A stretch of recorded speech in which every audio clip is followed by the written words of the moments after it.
السلام عليكم ورحمة الله وبركاته.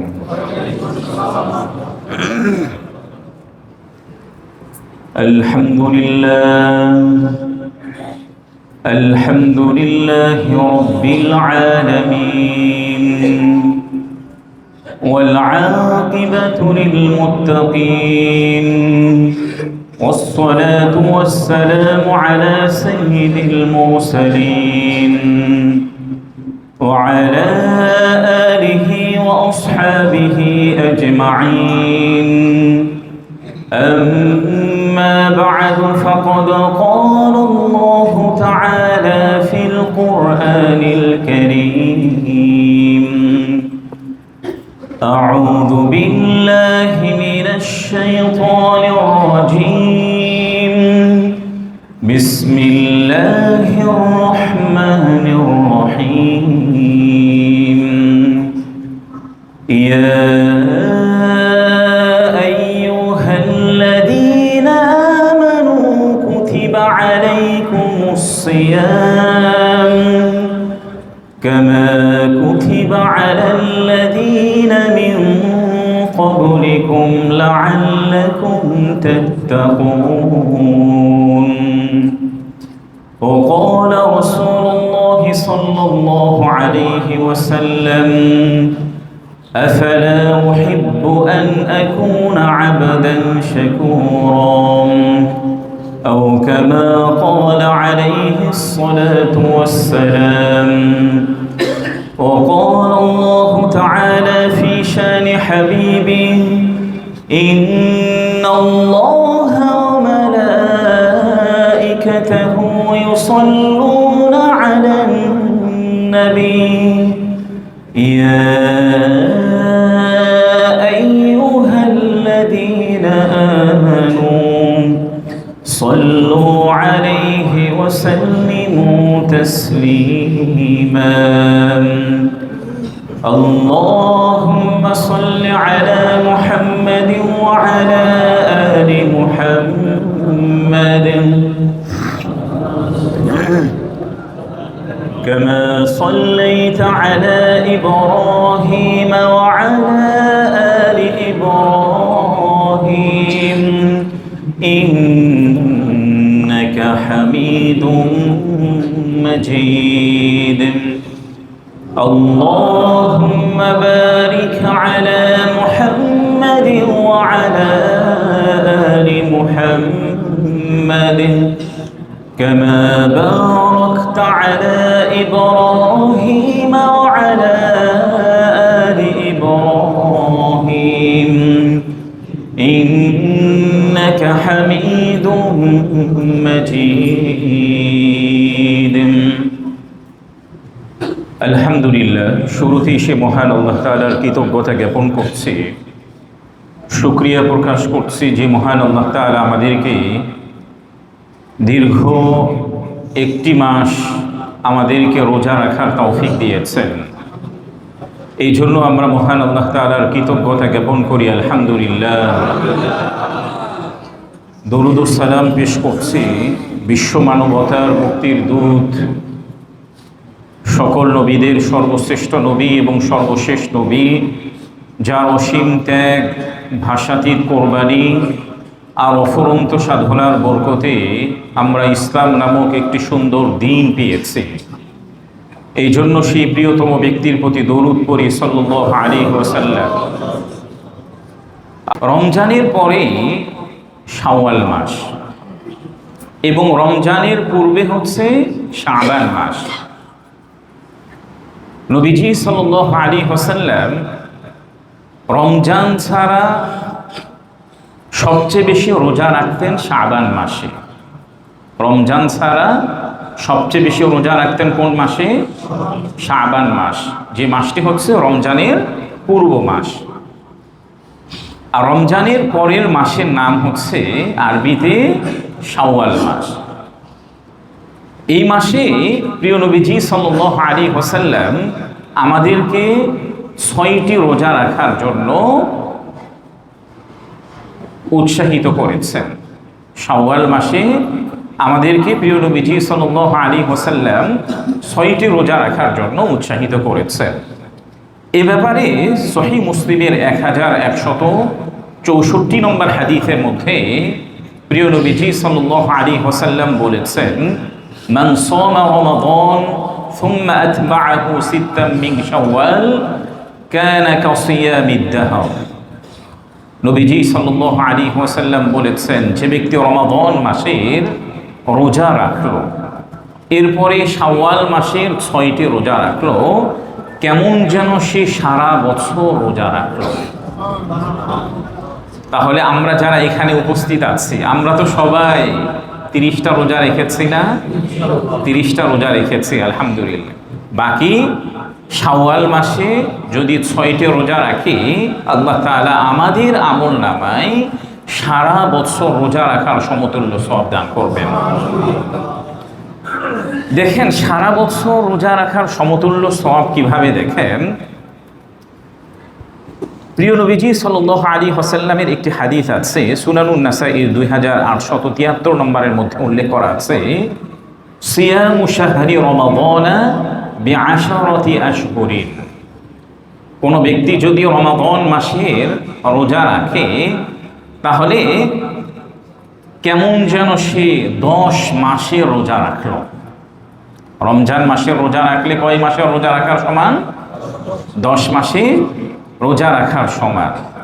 এরপরে প্রিয় নবীজি বলেছেন, ওসিয়ামু সিত্তাতু আইয়ামিন মিন শাওয়াল বিশাহরাইন ফাযালিকা সিয়ামু সানাতিন। এরপরে কোনো ব্যক্তি যদি শাওয়াল মাসের 6টি রোজা রাখে, তাহলে আল্লাহ রাব্বুল আলামিন তার আমল নামায় 2 মাসের রোজা রাখার সমান সওয়াব দান করবেন। এটা কিভাবে দেখেন, একটা হাদিসের মধ্যে উল্লেখ করা হয়েছে, সুনানুন নাসাঈর 2874 নম্বরের মধ্যে উল্লেখ করা হয়েছে, প্রিয় নবীজি সাল্লাল্লাহু আলাইহি ওয়াসাল্লাম বলেছেন, জাআলাল্লাহুল হাসানাতা বিআশরি। আল্লাহ তাআলা একটি নেকির বদৌলতে 10টি সওয়াব দান করেন। একটি নেকির বদৌলতে কয়টি সওয়াব দান করেন? 10টি সওয়াব দান করেন। তাহলে আমরা যে রমজান মাসে 30টি রোজা রেখেছি, আপনি গুণ দেন তাহলে কত হয়? 300 দিন। এরপরে শাওয়াল মাসের আরও যদি 6টি রোজা রাখি, তাহলে কয় দিন হবে? 60 দিন। আরবি মাসটা একটু কম সংখ্যায় হবে। তাহলে আমরা যদি রমাদান মাসের 30টি রোজা রাখি এবং শাওয়াল মাসের 6টি রোজা রাখি, তাহলে আল্লাহ রাব্বুল আলামিন আমাদের আমল নামায় পুরো বছর রোজা রাখার সমান সওয়াব দান করবেন। এই জন্য প্রিয় ভাইয়েরা, আমরা যারা কষ্ট করে রমাদান মাসের রোজা রেখেছি, আর একটু কষ্ট করে শাওয়াল মাসে রোজাগুলি রাখার চেষ্টা করব ইনশাআল্লাহ। এটা ভেঙ্গে ভেঙ্গে হতে পারে অথবা একসাথে হতে পারে, আপনার যেভাবে ইচ্ছে সেভাবে ইনশাআল্লাহ রাখতে পারবেন ইনশাআল্লাহ। ঈদের কয়েকদিন পর রাখা শুরু করবেন, 3-4 দিন যাওয়ার পরে কি করবেন? রাখা শুরু করবেন ইনশাআল্লাহ। দেখেন রমাদান মাসের যে রোজা যে আল্লাহ তাআলা আমাদেরকে কবুল করেছেন, রমজান মাসের রোজা যে আল্লাহ তাআলা আমাদের থেকে কবুল করেছেন, এটা আপনি কিভাবে বুঝবেন? স্বাভাবিকভাবে এত কষ্ট করে রোজা রেখেছি, আল্লাহ তাআলা আমাদের থেকে কবুল করলেন কিনা, এটা আপনি কিভাবে বুঝবেন? এটা বোঝার অন্যতম বিষয় হচ্ছে, প্রিয় নবীজি সাল্লাল্লাহু আলাইহি ওয়াসাল্লাম বলেছেন, আপনি কোনো একটা ভালো কাজ করেছেন, এই ভালো কাজ করার সুযোগ যদি আল্লাহ তাআলা পরবর্তীতেও আপনাকে দেন, তাহলে আপনি মনে করবেন ইতিপূর্বে যে ভালো কাজটি করেছেন, এই কাজটি আল্লাহ তাআলার দরবারে কবুল হয়েছে। এখন রমাদান মাসে রোজা আমরা রেখেছি, এটা কবুল হয়েছে কিনা? যদি আমরা শাওয়াল মাসের রোজা যদি রাখি, তাহলে আশা করা যায় ইনশাআল্লাহ আল্লাহ তাআলা আমাদের রমজান মাসের রোজাগুলি কবুল করেছেন ইনশাআল্লাহ। এই ব্যাপারে অনেক প্রমাণ হাদিসের মধ্যে এবং কোরআনুল কারীমের মধ্যে এসেছে। রমজান মাসের শুকরিয়া, প্রিয় নবীজি সাল্লাল্লাহু আলাইহি ওয়াসাল্লাম এমন একজন ব্যক্তি সত্তা ছিলেন, যার পূর্বের এবং পরের গুনাহ আল্লাহ তাআলা মাফ করে দিয়েছেন। প্রিয় নবীজি সাল্লাল্লাহু আলাইহি ওয়াসাল্লাম এমন একজন ব্যক্তি সত্তা ছিলেন যার পূর্বের এবং পিছনের সকল গুনাহ আল্লাহ তাআলা মাফ করে দিয়েছেন। এতটা সত্ত্বেও প্রিয় নবীজি সাল্লাল্লাহু আলাইহি ওয়াসাল্লাম যখন রাত্রির মধ্যে সালাতে দাঁড়াতেন, এত লং টাইম তিনি দাঁড়িয়ে থাকতেন, হাদিসের মধ্যে বর্ণিত হয়েছে প্রিয় নবীজির পা মোবারক পর্যন্ত ফুলিয়ে যেত। আম্মা জান আয়েশা রাদিয়াল্লাহু তাআলা আনহা প্রিয় নবীজিকে জিজ্ঞাসা করতেন, ইয়া রাসূলুল্লাহ, ইয়া হাবিবাল্লাহ, আল্লাহ রাব্বুল আলামিন আপনার পূর্বের এবং পরের সকল গুনাহ মাফ করে দিয়েছেন, এরপরও কেন আপনি লং টাইম সালাতের মধ্যে দাঁড়িয়ে থাকেন? তখন প্রিয় নবীজি সাল্লাল্লাহু আলাইহি ওয়াসাল্লাম বলেছেন, আফালা উহিব্বু আন আকুনা আবদান শাকুরা, আমি কি আল্লাহ তাআলার কৃতজ্ঞশীল বান্দা হব না? আমি কি আল্লাহ তাআলার কৃতজ্ঞশীল বান্দা হব না? আমি নিজেকে আল্লাহ তাআলার কাছে কৃতজ্ঞ প্রমাণ করতে গিয়ে যদিও আল্লাহ তাআলা আমার পূর্বের এবং পরের সকল গুনাহ মাফ করে দিয়েছেন, এতটা সত্ত্বেও আমি দীর্ঘ টাইম আল্লাহ তাআলার সম্মুখে দণ্ডায়মান থাকি।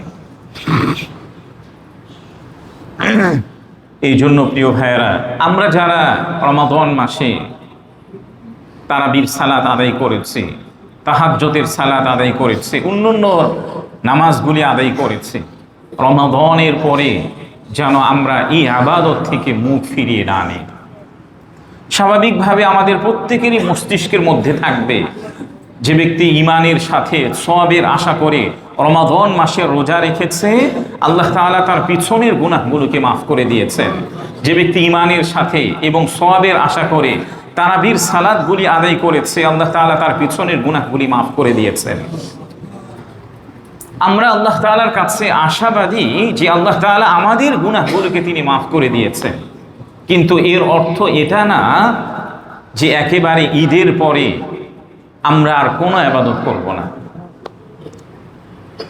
আমাদের অর্থ এটা না যে আমরা ঈদের পরে আর কি করব না, কোনো ইবাদত করব না।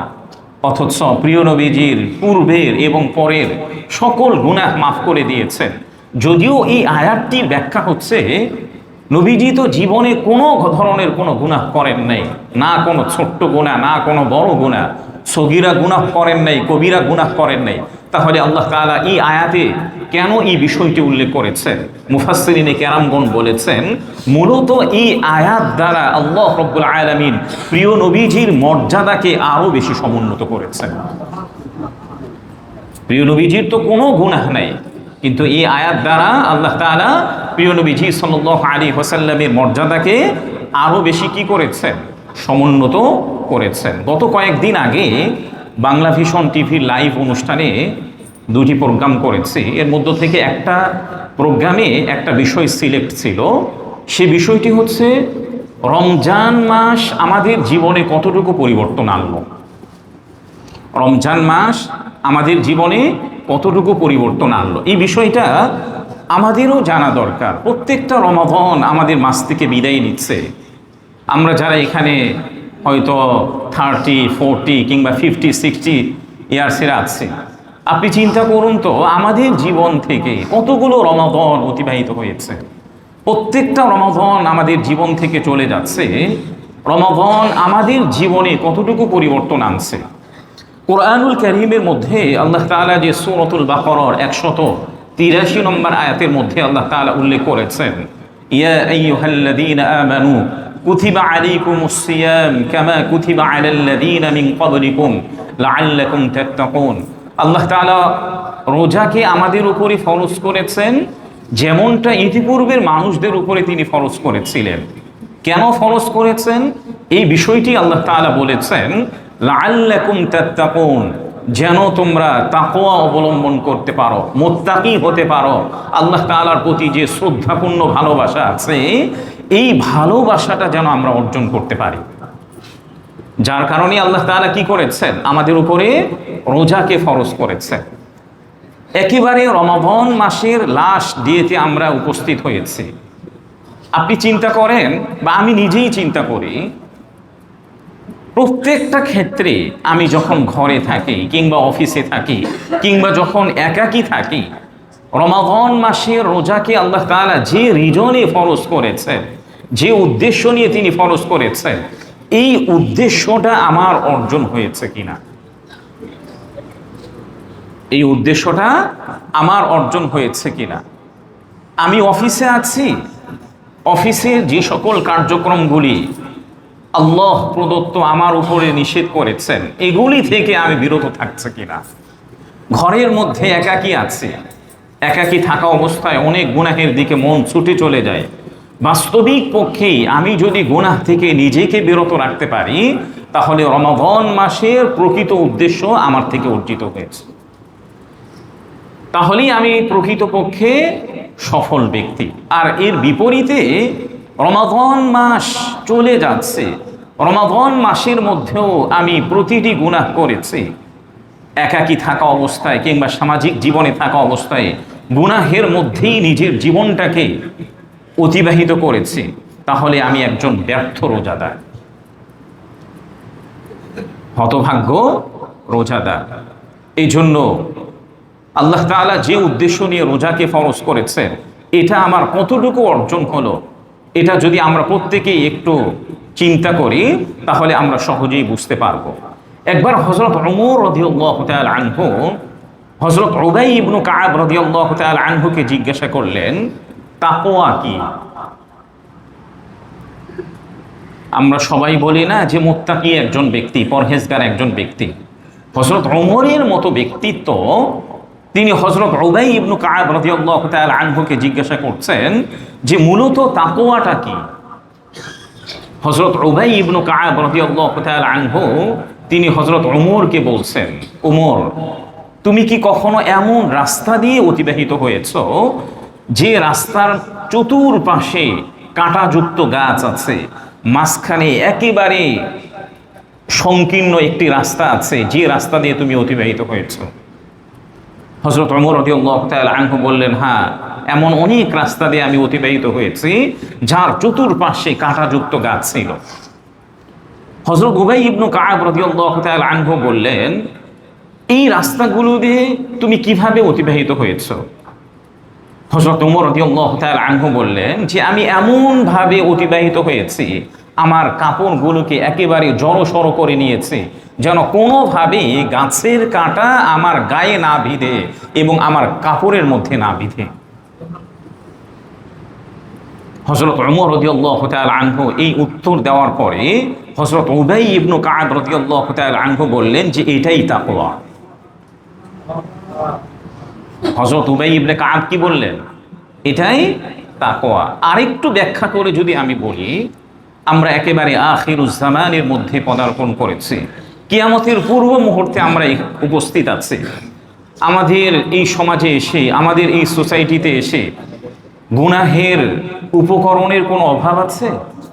গুনাহের কোনো অভাব নেই। আপনি মসজিদে থাকবেন, সব ধরনের গুনাহ করার আপনার জন্য অপশন আছে। বাসায় গেলে তো অপশন আছে, রাস্তাঘাটে গেলে অপশন আছে। এগুলি হচ্ছে আমাদের জন্য কাঁটাযুক্ত গাছ। এগুলি কি বলেন? আমাদের জন্য কাঁটাযুক্ত গাছ। তো এগুলি থেকে আমি যদি বিরত থাকতে পারি, নিজের সর্বোচ্চ অ্যাবিলিটি দিয়ে গুনাহ থেকে বিরত থাকার চেষ্টা করি, তাহলে আমি এবং আপনি মনে করতে পারি যে আমি তাকওয়ার উপরে আছি। আমি আপনি মনে করতে পারি কি যে আমরা তাকওয়ার উপরে আছি।